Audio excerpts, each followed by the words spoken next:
नाजरीन, क्या आपको पता है पाकिस्तान का पहला नेशनल एंथम वो नहीं था जो आज हम गाते हैं। असल में एक और एंथम लिखा गया था जो रिजेक्ट कर दिया गया, और सबसे हैरत की बात उस एंथम को लिखने वाला एक हिंदू शायर था। 14 अगस्त 1947 पाकिस्तान आज़ाद तो हो गया, झंडे बुलंद हुए, अवाम ने नारे आज़ादी लगाया, लेकिन एक बड़ी प्रॉब्लम सामने आई। पाकिस्तान के पास अपना नेशनल एंथम ही नहीं था, इसलिए जब भी कोई ऑफिशियल प्रोग्राम होता या क्रिकेट मैच होता, पाकिस्तान की तरफ से British anthem God save the king बजाया जाता। सोचो ज़रा, नया मुल्क, आज़ादी का जश्न, लेकिन अपनी पहचान के लिए एंथम तक नहीं। कायदे आज़म पर ज़बरदस्त प्रेशर था कि जल्दी से जल्दी एक एंथम तैयार करना होगा।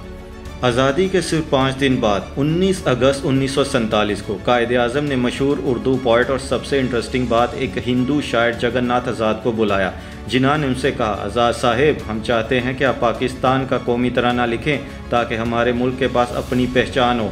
और सिर्फ 5 दिन के अंदर जगन्नाथ आज़ाद ने उन्हें एंथम लिख कर दे दिया। ये एंथम तुरंत रेडियो पाकिस्तान, जो उस वक्त रेडियो लाहौर था, पर बजाया गया। कुछ हिस्टोरियंस के मुताबिक ये एंथम 6 से 7 महीने तक बजता रहा।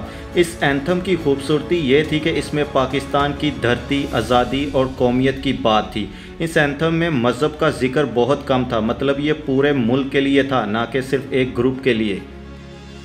1948 में कायदे आज़म का इंतकाल हो गया और उनके बाद सियासत की हवा बदल सी गई। पाकिस्तान की लीडरशिप ने डिसाइड किया कि अब एंथम को इस्लामिक आइडेंटिटी पे ज़्यादा फोकस करना होगा।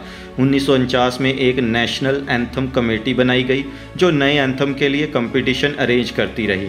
1950 में अहमद जी चगला की कंपोजिशन सेलेक्ट तो हो गई, लेकिन लिरिक्स अभी तक फाइनल नहीं हुए थे। इसी दौरान जगन्नाथ आज़ाद का एंथम खामोशी से हटा दिया गया, जैसे उसे हिस्ट्री से ही मिटा दिया गया हो। 1952 में नया कंपटीशन अनाउंस हुआ। मशहूर शायर हफीज़ जलंधी की लिखी हुई लाइन सेलेक्ट कर ली गई।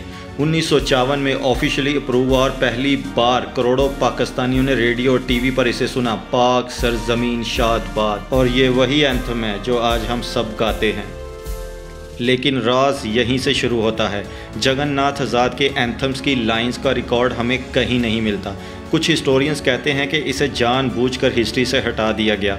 कुछ लोग कहते हैं कि यह पाकिस्तान की शुरुआती दिनों में सबको शामिल करने की कोशिश थी, और कुछ कहते हैं कि शायद ये एंथम सिर्फ एक छोटा सा एक्सपेरिमेंट था। जो भी हो, एक चीज़ क्लियर है, एंथम बजता रहा, फिर अचानक गायब हो गया, और असल वजह आज तक एक राज ही बनी हुई है।